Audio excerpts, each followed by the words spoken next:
BJP के बड़े चेहरे और पार्टी महासचिव कैलाश विजयवर्गीय ने भी बेटे की जीत के लिए भगवान का आशीर्वाद दिया। कैलाश विजयवर्गीय ने पत्नी आशा विजयवर्गीय के साथ घर के मंदिर में ही पूजा की और भगवान के सामने हाथ जोड़े, जिसके बाद कैलाश विजयवर्गीय अपनी पत्नी के साथ अनोखे अंदाज में वोट डालने के लिए बग्घी पर सवार होकर घर से निकले और पोलिंग बूथ पहुंचे। हमेशा चुनाव लड़ना जरूरी नहीं, चुनाव लड़वाने में मजा आता है। मुझे अच्छा लगा कि मैं मध्य प्रदेश की एक महत्वपूर्ण जिम्मेदारी चुनाव लड़वाने में वहन कर रहा हूँ।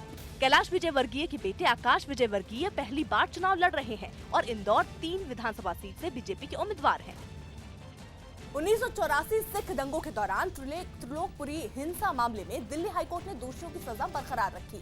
दिल्ली हाईकोर्ट ने निचली अदालत का फैसला बरकरार रखते हुए दोषियों की सजा में कोई बदलाव नहीं किया। अदालत ने सभी 88 दोषियों की अपील ठुकरा दी। 1996 में करकरडूमा कोर्ट ने 88 दोषियों की 5-5 साल कैद की सजा सुनाई थी, जिसे दोषियों ने हाईकोर्ट में चुनौती दी थी।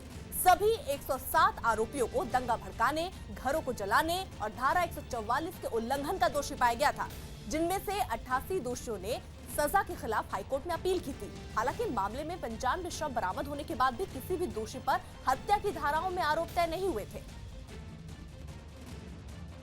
केरल विधानसभा में कांग्रेस के विधायकों ने सबरीमला मंदिर में महिलाओं के प्रवेश के खिलाफ विरोध प्रदर्शन किया। सबरीमला पर सुप्रीम कोर्ट के फैसले के खिलाफ कांग्रेस मंदिर की परंपरा के पालन का तर्क दे रही है, लेकिन केरल सरकार सुप्रीम कोर्ट के आदेश का पालन कराने पर अडिग है, जिसके विरोध में कांग्रेस विधायकों ने केरल विधानसभा में हंगामा किया। इस दौरान हाथों में तख्तियां लिए कांग्रेस विधायक वेल में आकर स्पीकर तक पहुंचने की कोशिश करने लगे। इस दौरान वहां खड़े सत्ता पक्ष के विधायकों ने उन्हें रोकने की कोशिश की, लेकिन कांग्रेस विधायक नहीं माने और स्पीकर के बार-बार शांत बैठने की अपील को अनसुना कर वो धक्का मुक्की पर उतर आए।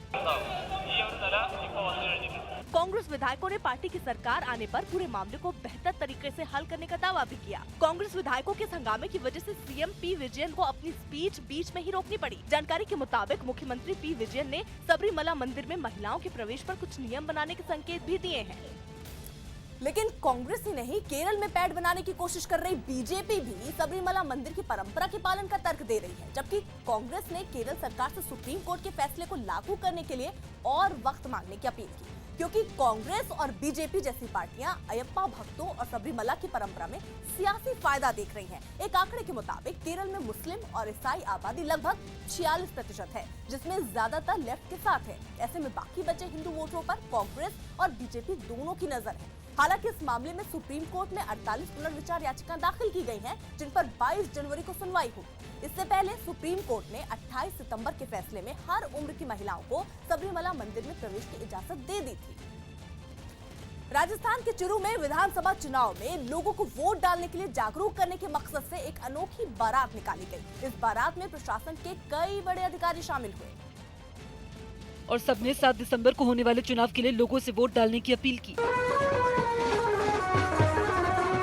लोगों को जागरूक करने के लिए एक आदमी को दुल्हा बनाकर घोड़े पर बिठाया गया और बारात के साथ कुछ लोग नाचते भी नजर आए। इलाके के मुख्य रास्तों से होते हुए ये बारात एक स्कूल में बने बूथ के गेट पर पहुंची, जिस पर वोट द्वार लिखा था, और वहीं ये बारात खत्म हुई। उत्तर प्रदेश के झांसी में भारत और रूस की सेना ने साझा अभ्यास किया, जो संयुक्त राष्ट्र की शांति की पहल के बीच मित्र देशों के साथ भारत के साझा अभ्यास का एक हिस्सा था। और इसमें भारत और रूस की सेनाओं ने एक दूसरे के साथ मिलकर आतंकवादियों के हमले को नाकाम करने का अभ्यास किया। अभ्यास में दोनों देशों की सेना ने हमले के समय घेराबंदी, खोज, घरों की तलाशी, विस्फोटों को नाकाम करने जैसे अभ्यास किए। इस बीच आतंकवादियों के कब्जे से बंधकों को छुड़ाने का अभ्यास भी किया गया। भारत रूस के साझा अभ्यास में भीष्म टैंक T-90 से गोले दागे गए। इस साझा अभ्यास में दोनों देशों के जवानों ने मशीन गन से ताबड़तोड़ फायरिंग का अभ्यास भी किया। जॉइंट लेवल पे इसलिए एक्सरसाइज की गई ताकि रशियंस और भारतीय सेना एक दूसरे की काबिलियत को समझें, इक्विपमेंट को समझें। अभ्यास के समय भारतीय टीम पूरे जोश में नजर आई। इंदिरा 2018 नाम के साझा अभ्यास में दोनों देशों के करीब 500 सैनिकों ने